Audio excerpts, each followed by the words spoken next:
Hi everybody, Professor Adler-Kassner here. This week and every week, I'm going to record a brief introduction to the week so that you can have a sense of how you might focus your attention, hear more about what's coming up. I'm also going to provide one reading tip per week and one writing tip per week to guide your work through this course and hopefully some tips that will help you in subsequent courses here at UCSB, no matter where you are in your undergraduate experience. I'm recording this video in my very small office here in Cheadle Hall, where I welcome you to come visit me. It's the size of a closet. The focus for this week will be the Division of Humanities and Fine Arts, and I'm going to talk a little bit about that focus in a moment. But first, I want to make a connection back to last week. So you might remember that in his discussion, Professor David Marshall, the Executive Vice Chancellor and Professor of English and Comparative Literature, invoked a quote from Sheryl Sandberg. Basically, Sandberg said that she couldn't possibly have majored in what she was doing now because there were no majors that prepared her to do what she's doing now, to be the CEO of Facebook. Instead, what was really important for her was to be a really good learner, somebody who knew how to learn in different contexts and situations. So this quote from Sheryl Sandberg again really makes a connection between what Professor Marshall invoked last week and what we'll think about as we move through the course, and that is the ability to learn is the most important quality a leader can have. And that includes learning how to learn in different contexts and different situations. As I said, this week we're going to focus on the Division of Humanities and Fine Arts.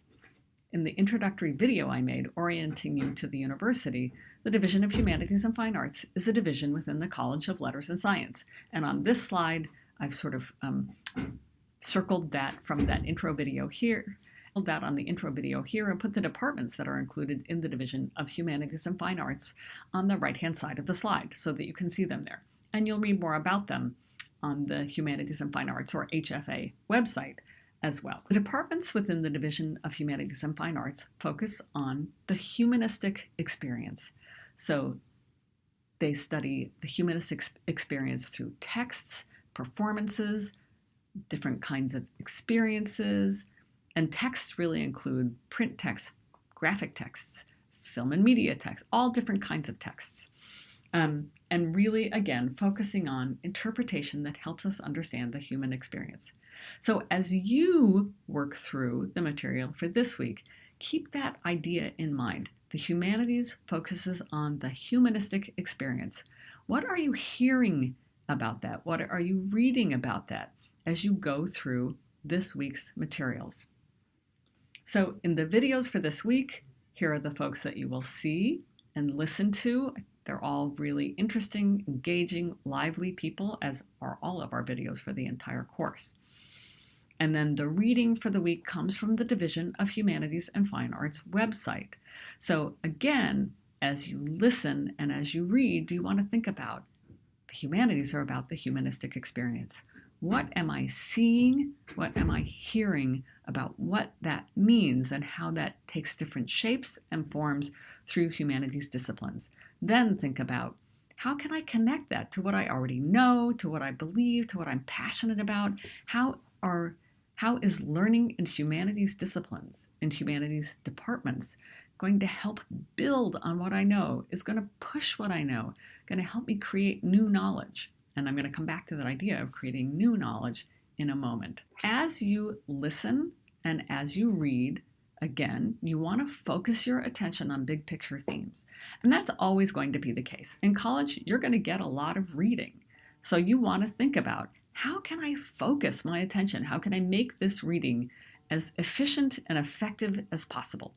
So as I listened to and read the materials for this week, some of the themes that really struck me, that might also strike you. What does it mean to create knowledge in humanities and fine arts discipline?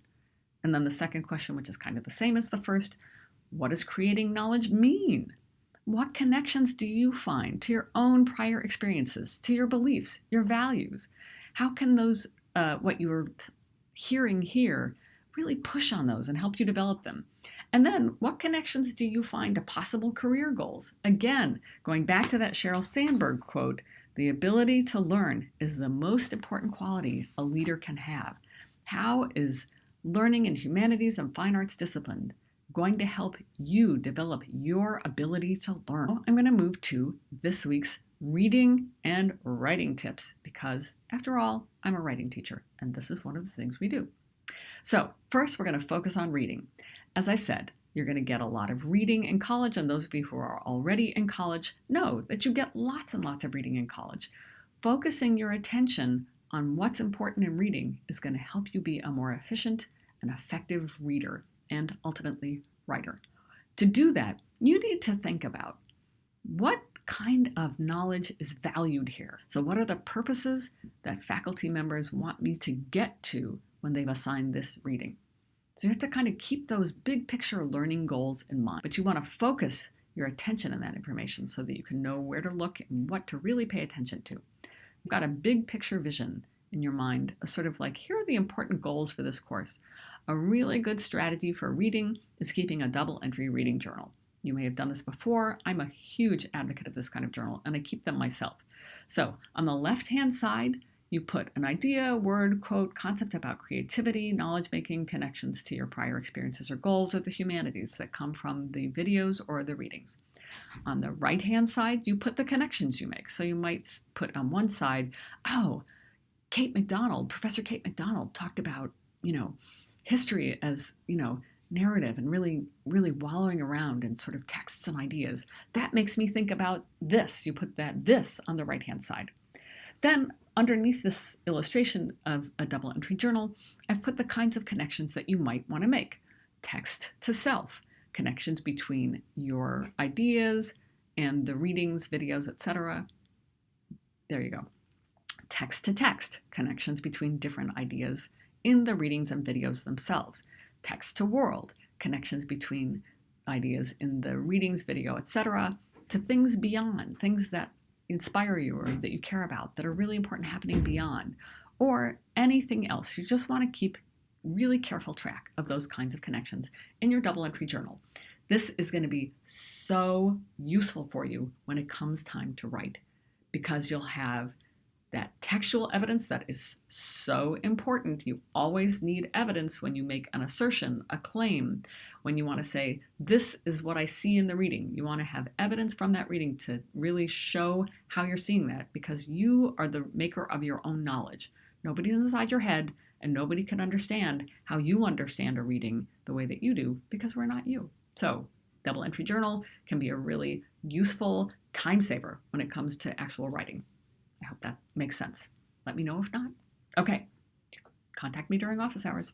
Next, this week's writing tip is writing to learn. So, you have all written many papers in your academic experience, I'm sure, and probably your non-academic experience as well. And you probably are familiar with the idea that writing is a process. You start with brainstorming, you write down lots of ideas and steps, then you move to revising, then editing, and then finally you produce a polished text. So writing to learn is about the first stage, the sort of first, second stage of that work. That is really getting those good ideas down on paper. I can't stress to you how important this is. You have great ideas. You're exploring new questions. You're thinking new thoughts.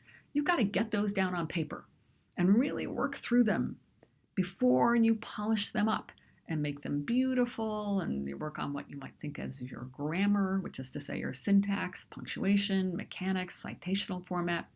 In our course, that polishing stuff is going to be less important than that thinking stuff that you do in that first stage. So that's really what we want you to dig into in this course. Now, that's the case in our course, which is a 2-unit pass-no-pass course where we really are privileging this digging into and sort of wrestling around with new ideas.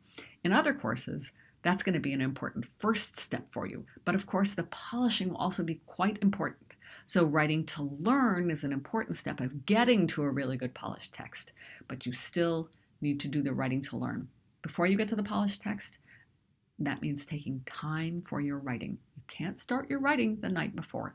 That's not a good strategy for college. Instead, make yourself a calendar. Think about starting a week before or 4 days before to give yourself time to write to learn, really wrestle through those ideas, then revise, then work on your surfaces, your editing, spelling, punctuation, mechanics, grammar, and then your beautiful polished text.